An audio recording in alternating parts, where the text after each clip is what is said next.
Chris Broussard joining us now live from New York. All right, John Morant, 25-game suspension. As somebody who has covered the league for a long time, does it seem reasonable to you, Chris? It does. It seems appropriate. I think it's long enough where it should serve as a deterrent to him or any others that might do some of the things he's done. And it gives him time to think about this for sure. Yeah. It's cost him a significant amount of money. I mean, all told, you're talking $40 to $50 million, close to $50 million that he's going to be losing. When you consider that he lost $40 million by not making All-NBA, which he probably would have had he not had these incidents. And it's not too long. Like, I thought there were rumblings about half a season, a whole season. I think that would have been too punitive. So we all, look, I've said this from the beginning. When he started talking about he's stressed and the pressure, and even now today in his comment, mental health, the statement he made, he needs to use this time to get his mind right and his life in order. He's got plenty of time. America loves a redemption story. Yep. So if he's smart and if he's a good kid, like he keeps saying, I'm a good guy. Well, if you're really a good guy, you won't have any more incidents like this. Colin, it is not that difficult to not play with guns. Yeah. All right, especially on social media, or to not guzzle alcohol on social media. Those are easy behavioral changes. So hopefully Ja does that. You know, I grew up, I was a little too young. I don't remember some of it, but Bill Russell and Wilt had different styles, but it was like the two best guys in the league. One, the great rebounder defender, one, the star offensive player. Magic and Bird kind of went back and forth. LeBron was easily the best player in the league, but there's been this back and forth. Kobe and Duncan. Duncan more methodical, less flashy. Kobe more of a solo act, more willful.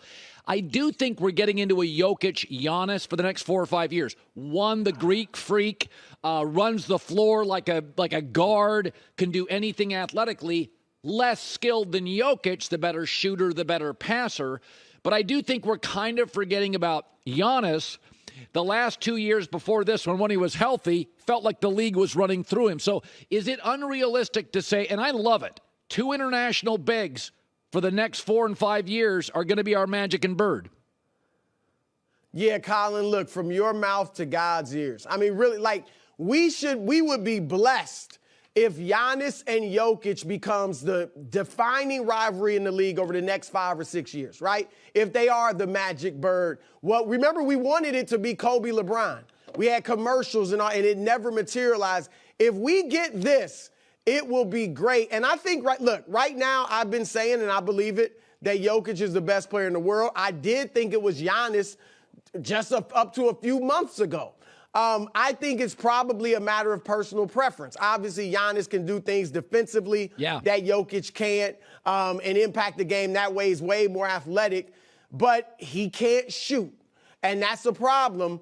And so that's one reason I would take Jokić. But I think who ends up going down as the greater player historically will be the one that wins the most. Yeah. And again, if we could get them to meet up in a few finals, man, I mean, look, Magic and Bird had cultural implications, racial implications. Yeah. They resurrected the league. So you can't compare it to that necessarily. But on the court, strictly on the court, it would be great if this kind of became that. Yeah, the sport's been globalized over the last decade. Luka, Victor Wembanyama, they come in, they're loyal, they work hard, they're humble, they're great teammates. I love these guys being the face of the league. So Bradley Beal is a player. I think you and I have talked about this. I've been a Bradley Beal fan forever. I just stopped talking about him because it was like, family likes D.C., I watched them at Florida with the Gators. I watched them in D.C. as much as I could tolerate watching the Wizards. I think he's a terrific player. I think Miami's a perfect fit. I hear Milwaukee. What do your sources say? What is your – because, listen, Washington now is finally willing with a new GM, Chris. They're gonna start this thing over, which they should. Yep. What is your inclination on a very good 23-point-a-game, adult, grown-up, can defend a little? Where do you think he lands? Well, look, Miami would be obviously great, as you said, and we'll see if they have the pieces to get him. But here's the thing. Bradley Beal has control over this, Colin.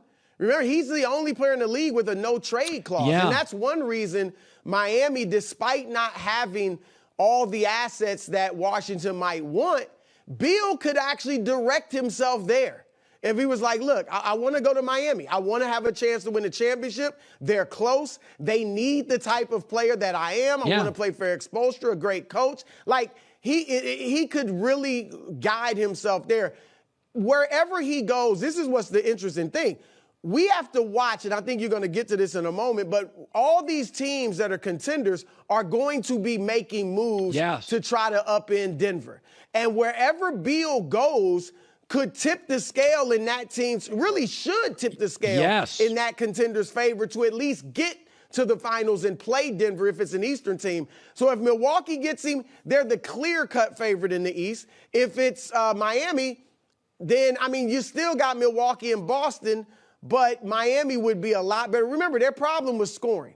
And he is not a guy that's going to come and go with his scoring like a lot of their role players did. He will get you those buckets night in and night out. And so if he goes to Miami, they're going to be a force to be reckoned with. Yeah, I would say and that's what's really interesting because I believe he will go to Miami. If he goes to Milwaukee, I take the Bucks to get to the final. If he goes to Miami, I take Miami to go to the final because I think they're that close. I think Milwaukee needs to reboot, and they are. But I think Bradley Beal literally tips the scales. You know, out west, it's interesting. Is if I told you, Chris, you were a player, you were getting older, but you were a very good distributor. And I said, on the wing is KD and Booker.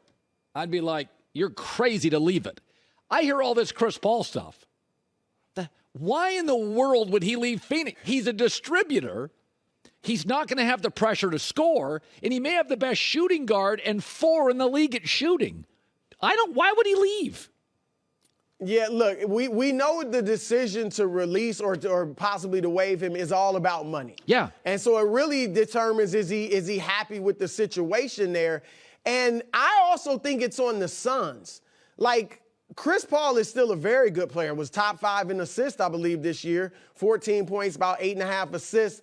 The question with him is he going to be healthy in your most important games?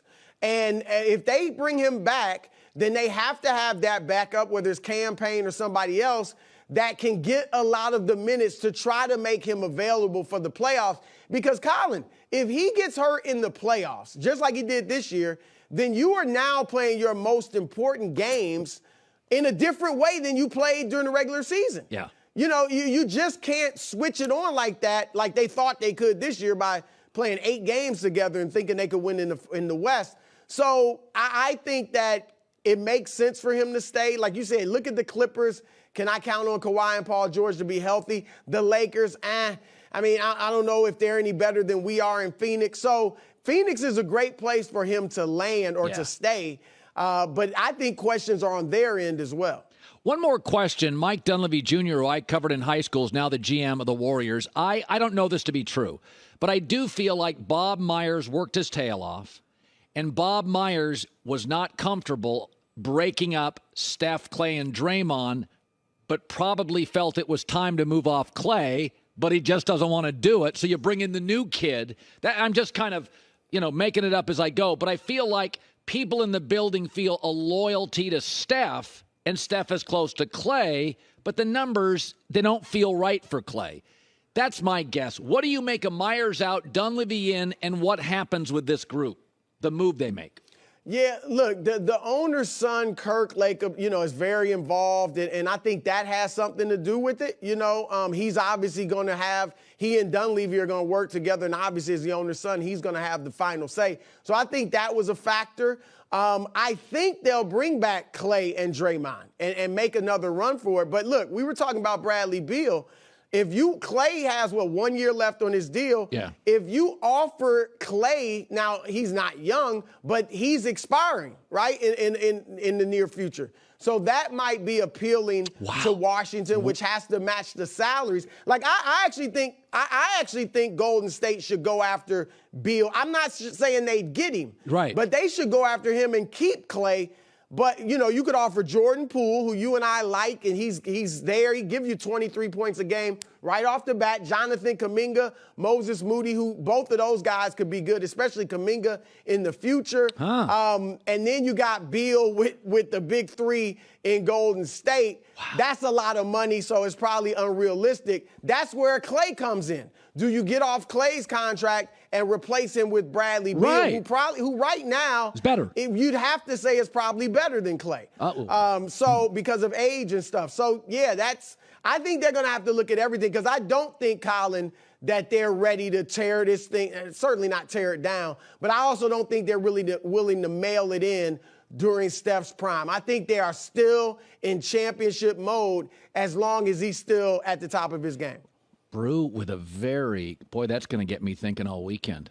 That is really interesting. Hi, everybody. Thanks for watching. Subscribe here to get the latest from the show. Also, be sure to check out more of the best clips from The Herd, or go watch a few segments from other shows on FS1.